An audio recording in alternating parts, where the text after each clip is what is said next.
Doctor RP. Singh द्वारा संचालित। यहाँ उपलब्ध है ECG, blood test, sugar test, private room beds और इन दिनों देश और दुनिया की ब्रेकिंग में एक बड़ी खबर चल रही है, उन्नाव रेप कांड। लेकिन आखिरकार उन्नाव रेप कांड का सच क्या है, ये शायद कम लोगों को पता है। और इस मुद्दे पर बात करने के लिए हमारे साथ करणी सेना के प्रदेश अध्यक्ष मौजूद हैं। हम उनसे बात करते हैं। सबसे पहले तो सर मैं बात करूंगा, कल दिल्ली में जिस तरीके से क्षत्रिय समाज का एक बड़ा प्रदर्शन कहा जाए, तो क्या इसे ये कहा जाए कि ताकत के रूप में दिखाया जा रहा है? देखिए, पहली बात तो आपको मैं बिल्कुल स्पष्ट करना चाहता हूँ कि इस देश की प्रक्रिया में कोई चीज़ अगर न्यायालय में है तो उस पर किसी प्रकार का प्रदर्शन वगैरह नहीं होना चाहिए। लेकिन मैं किसी समाज के किसी भी व्यक्ति को इसलिए नहीं रोकूंगा कि ये परिपाटी मैंने नहीं शुरू की। जिन्होंने परिपाटी शुरू की है, आप लोगों ने जल्दी देखा कि जो परिपाटी लोगों ने शुरू की है तो उसको रोकने का भी हमको अधिकार नहीं है। तो जिन लोगों को लगता है, समाज को अगर ये लगता है कि कुलदीप सिंह सेंगर निर्दोष हैं और भीड़ तंत्र से ही फैसला होना है, तो अगर किसी और ने हमको रास्ता दिखाया है तो उस रास्ते पे हम चल रहे हैं। तो कल का जो स्वरूप है वो क्या होने वाला है? नहीं, बहुत शांतिपूर्ण ढंग से हम ये बताएंगे कि हमको देखिए कानून पे और न्याय प्रक्रिया पे पूरा विश्वास है। लेकिन कई बार ऐसा होता है कि जब लोग उस पर विश्वास नहीं करते हैं, अविश्वास के रूप में भीड़ इकट्ठा कर लेते हैं, तो हमको केवल ये बताना है कि भीड़ हमारे पास भी बहुत है। अगर भीड़ से फैसला होना है तो भीड़ से हम फैसला करने के लिए तैयार बैठे। तो ये क्या सांकेतिक प्रदर्शन होगा या फिर कई दिन तक चलेगा? नहीं, कल की डेट है, कल के लिए ही किया जाएगा, बस इतना ही है। कोई वैसा हमारा वो नहीं है कि हम तब तक बैठे रहेंगे जब तक निर्णय नहीं हो जाता। कल केवल इसलिए प्रदर्शन होगा कि हमको भी ये बताने का अधिकार है इस लोकतंत्र में कि अगर तुम भीड़ से किसी चीज़ को प्रभावित करोगे तो भीड़ हमारे पास भी। तो कल की जो प्रदर्शन होगा उसमें मांगे क्या रहेंगी कल की? देखिए, मांग का कोई बहुत स्पष्ट ऐसा नहीं था, क्योंकि उन्नाव रेप केस में कुलदीप सिंह सेंगर को लोअर कोर्ट से सज़ा हुई थी। लेकिन तथ्यों के आधार पर हाई कोर्ट ने उनकी सज़ा को सस्पेंड किया था। लेकिन उसके बाद जिस तरीके से कुछ एनजीओ, कुछ मीडिया कर्मी, कुछ नैरेटिव फैलाने वाले लोग, कुछ सो कॉल्ड एक्टिविस्ट, जिस तरीके से वो इकट्ठा हुए, उन्होंने न्यायिक प्रक्रिया का विरोध किया और आरोप लगाया और ये कहा कि क्या कहते हैं कि ये गलत हो रहा है। तो जब लोअर कोर्ट ने सज़ा दी थी तो कुलदीप सिंह सेंगर की तरफ से समाज भी नहीं गया था, उनका परिवार भी नहीं गया था, ना किसी ने धरना प्रदर्शन किया था। कोर्ट के जजों ने जो भी समझा सज़ा दी। हाई कोर्ट ने तथ्यों पर परीक्षण किया और उसको ये लगा कि सज़ा को निलंबित करना चाहिए, उसने सज़ा निलंबित की। तो दूसरे पक्ष को भी जाने का अधिकार किसने दिया था? किसी ने नहीं दिया था। न्यायिक प्रक्रिया पर इस तरीके का आरोप लगाना, तो बस ये वही प्रक्रिया है।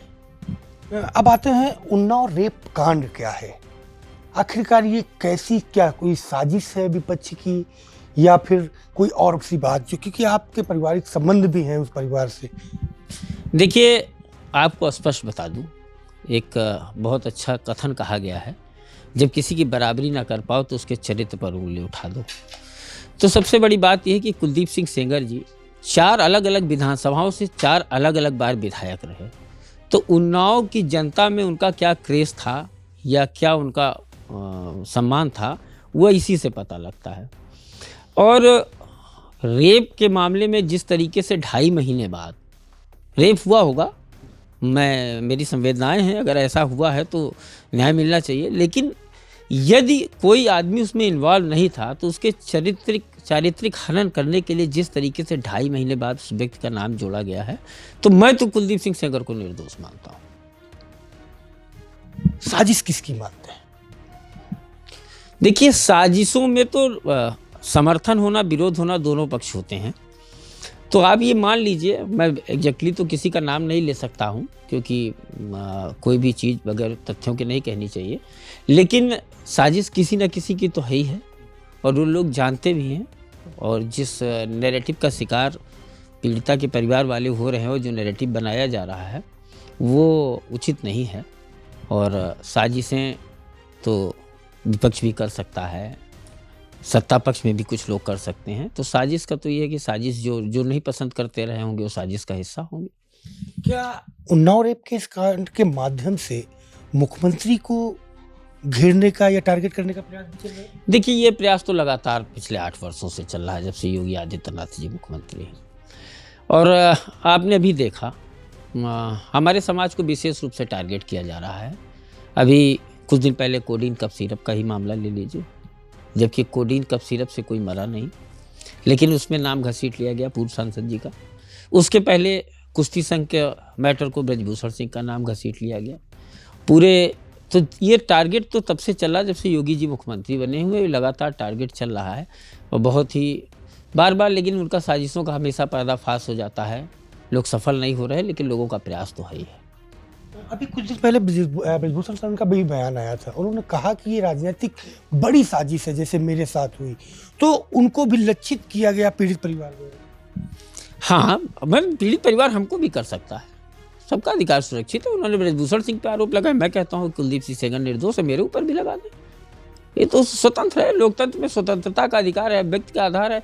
उन्होंने कह दिया तो कह दिया, तो मैं तो इस बात को मानता हूँ, संसद जी ने जो उनको उचित लगा वो उन्होंने कहा, तो बिल्कुल सही कहा, मैं भी निर्दोष मानता हूँ। लेकिन मामला चूंकि कोर्ट में है तो कोर्ट अपने हिसाब से फैसला करेगी। लेकिन यदि व्यक्तिगत रूप से बात होगी तो मैं निर्दोष मानता हूँ, कोई भी तथ्य। अच्छा, ये आप बताइए, 4 date of birth, 4 medical report, mobile का लोकेशन ना मिलना, तथ्यों पे निर्णय होना है कि भावनाओं पे होना है?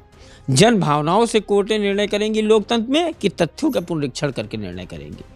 मेरा तो यही एक सवाल है कि पहले हमको इस बात का कोई जवाब, जन भावनाओं से होना है तो फिर जन भावनाओं वाला खेल क्या करेगा आदमी, क्या करेगा फिर?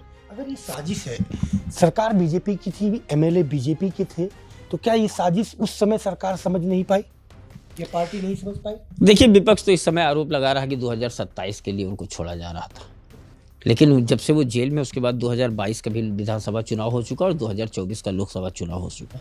सरकार को अगर छोड़ना होता तो सरकार उनको छोड़ देती।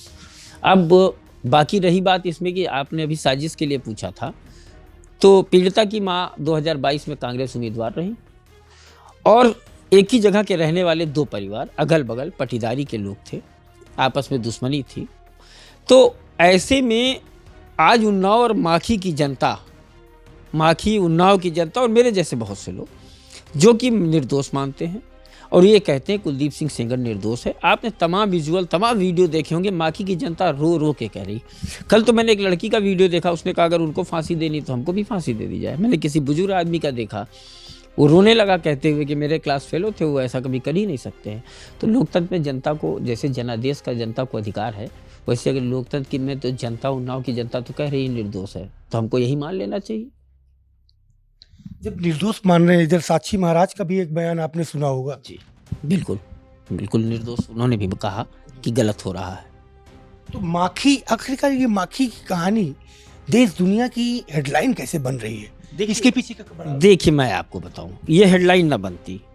देखिए, वो लोग विधानसभा के सदस्य रहे, उनका परिवार पढ़ा लिखा परिवार है, उनके 2 बेटियां हैं, दोनों पढ़ी लिखी हैं। इस चीज़ को सड़क पे तो लाए पीड़िता, इस चीज़ को सड़क पे लाने का काम पीड़िता द्वारा किया गया और पीड़िता द्वारा जब सड़क पर लाने का काम किया गया, आज के पहले आप पीड़िता का नाम नहीं जानते थे, मैं नहीं जानता था, मैं पीड़िता की शक्ल नहीं देखा था, मैं भी नहीं पहचानता था। ये केस चल रहा था, सजा हो गई थी, कभी समाज ने विरोध नहीं किया। लेकिन जब आपने कोई क्रिया की फेवर में आने के बाद, तो प्रतिक्रिया एक स्वाभाविक, क्रिया की प्रतिक्रिया एक स्वाभाविक वैज्ञानिक सिद्धांत है, उसमें कोई कुछ नहीं कर सकता। उस प्रतिक्रिया स्वरूप ही तो चीज़ें आने लगी। आज आप ब्रजभूषण सिंह पे मुकदमा लिखवा दीजिए, मेरे ऊपर मुकदमा लिखवा दीजिए, सामान्य जनता चीख चीख के कह रही उसके ऊपर लिखवा दीजिए, 1000-2000 आदमी को आप जेल भेज सकते हैं। लेकिन आपने जो किया है उससे असत्य के कपड़े उतर जाएंगे, ये मैं आपको गारंटी के साथ बता रहा हूँ। निर्णय कुछ भी हो, असत्य के कपड़े उतर जाएंगे। न्यायिक प्रक्रिया में उम्मीद कर रहे हैं कि आगे चीज़ों में राहत मिल सकती है। अब न्यायिक प्रक्रिया में अब हम लोग तो भाई, कोई चीज़ न्यायालय में है तो उसके बारे में बहुत स्पष्ट ये तो नहीं कहा जा सकता कि क्या होगा क्या नहीं होगा। लेकिन हमको ऐसा लगता है कि अगर तथ्यों का पुनरीक्षण होगा, all India institute of medical sciences की रिपोर्ट मानी जाएगी और तमाम चीज़ें हैं, 4 डेट ऑफ बर्थ है, सब कुछ है, तो तथ्यों के आधार पे, जांच के आधार पे होना चाहिए और जांच के आधार पे हमको तो लगता है कि उनको रिलीफ मिलनी चाहिए। क्या वॉइस का नमूना और नार्को टेस्ट की भी मांग करते हैं? देखिए, साँच को आँच कैसी, पहली बार देश में ऐसा केस है जिसमें अभियुक्त कह रहा है कि नार्को टेस्ट करा लिया जाए और पीड़िता कह रही नार्को टेस्ट नहीं कराएंगे। आज की डेट में पीड़िता जो है सड़क पे लाने का काम पीड़िता द्वारा किया गया, और आज की डेट में मीडिया से सबसे तेज वही भाग रहे हैं, किसी चैनल को कोई इंटरव्यू नहीं दे रहे। आज के पहले तो मुंह बांध बांध के इंटरव्यू देते थे, अब मुंह बांधने की क्या ज़रूरत है? अब सारी चीज़ें खुल चुकी तो मुंह बांधने की क्या ज़रूरत? भाई तुम हमको सड़क पे ले आए हो, तुम्हारी चीज़ें भी सड़क पे आ गई हैं। आज के पहले मैं नहीं जानता था कि 4 डेट ऑफ बर्थ है, मैं भी जान गया हूँ। मेरे पास तथ्य ये देखिए, मेरे पास एक कागज़ भी है, इसमें 10/3/2022 को पीड़िता की छोटी बहन सोनाली सिंह द्वारा ये कहा गया कि मेरी माँ और मेरी बहन द्वारा मुझसे गलत काम करने का दबाव मारा। कोई बात नहीं, हो सकता है ये गलत हो, ये किसी और ने दे दी हो, ठीक है। ये जन सुनवाई की एक जन सुनवाई है, इसमें लिखा है सोनाली सिंह से क्या कराने के संबंध में लिखा है, आपके सामने है। फिर उनसे जब कोई पत्रकार ये सवाल करता है कि आपने अपने चाचा और उन्होंने, तो उन्होंने कहा ये पारिवारिक मामला है, इस पर बात ना करिए। देखिए, कोई मामला पारिवारिक तब तक होता है जब तक परिवार में रहे। जब वो सड़क पे आ जाता है तो मामला सामाजिक हो जाता है, उसका हमको, आपको या किसी भी व्यक्ति को बोलने का अधिकार है।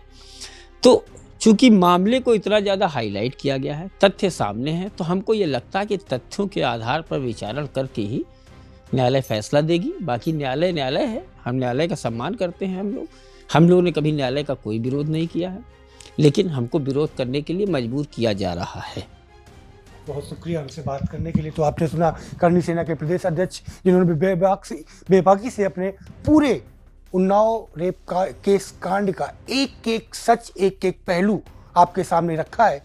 कल समाज के कुछ लोग सांकेतिक प्रदर्शन करके ये बताना जरूरी समझते हैं कि सड़क पर केवल पीड़िता ही नहीं, आरोपी के लोग समर्थन में भी लोग आ सकते हैं, और यही वजह है कि कल दिल्ली के जंतर मंतर में हजारों लोग मौजूद रहेंगे।